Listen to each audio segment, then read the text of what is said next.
আসসালামু আলাইকুম।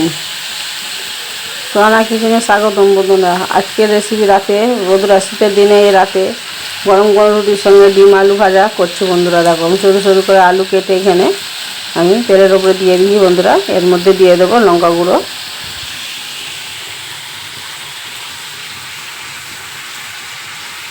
এক চামচ বন্ধুরা লঙ্কা গুঁড়ো দিয়েছি।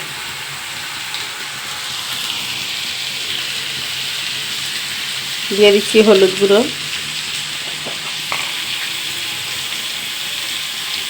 দিয়ে দিচ্ছি লবণ, আর দেবো ডিম। এরকম বন্ধুরা এখানে একটা ডিম নিয়ে নিচ্ছি, ডিমটা এর মধ্যে দিয়ে দেবো বন্ধুরা। এই শীতের দিনে রাতেতে গরম গরম রুটি আর ডিম আলু ভাজা, একসঙ্গে ডিম আলু ভাজবো বন্ধুরা। এই ডিম আলু ভাজাটা গরম গরম রুটির সঙ্গে খুব দারুণ লাগে বন্ধুরা, সেই স্বাদ লাগে, সেই স্বাদ।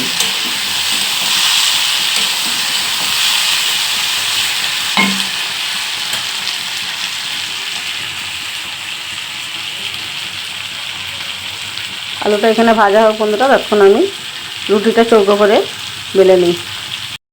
দেখো বন্ধুরা, আমার পরোটা ভাজার জন্য আমি চৌকো চৌকো করে ভাঁজ করে নিয়েছি। এবারে একে একে বেলে নেবো এটাকে।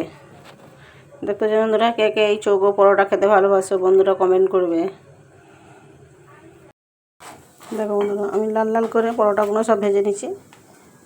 দেখতে পেয়েছো বন্ধুরা, তোমরা তো বলে বাড়িতে সবাই আমরা এরকম পরোটা খাই, তাও কেন দেখাচ্ছে বন্ধুরা। আমি যেটাই করি তোমাদের মাঝে সেটাই শেয়ার করি। ভালো লাগলে লাইক শেয়ার করবে বন্ধুরা। দেখতে পেয়েছো আমার লাল লাল করে ভাজা হয়ে গেছে। আমি এভাবে একটুখানি খাড়া করে তেলটা ঝরিয়ে নেব।